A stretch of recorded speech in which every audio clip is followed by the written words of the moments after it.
We'll talk about that in a second. But, and it's an activist organization that at first poo-poos electoral politics, but later finds, along with their counterpart, the Arab Chaldean Council, that they have to lobby to bring money in. And so that pulls them into electoral politics, as well as does their activism.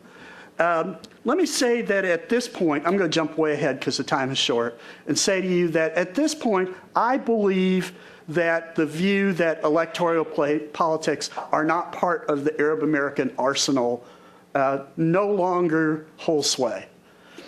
And that now there are literally hundreds of Arab Americans that run for office in Michigan.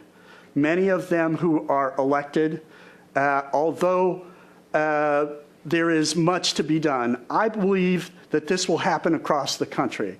It is a question of whether they will reflect the ideals and the needs of their communities versus whether they will run and whether this will happen.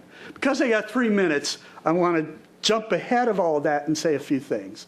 One is I think the weakness in terms of electoral politics is that we jump too fast ahead organizationally. We have maybe 300 churches, mosques, fraternal organizations in their own silos in this country. And some of them are big silos, and some of them are small silos, but they still are silos. Then we have a couple national organizations that are doing good work, even though they're underfunded. Discrimination work, electoral work.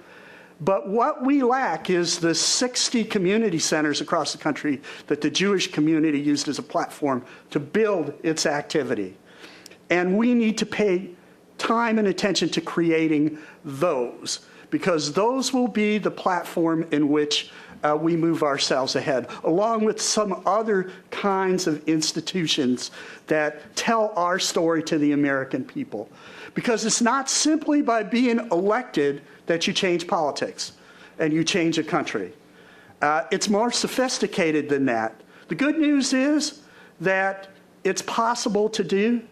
We have the money to do it, we have the intelligence to do it, and we have the ability to do it. The bad news is that we have to work past our fractions and our differences of opinion and find those middle grounds that we can make a difference. Thank you very much.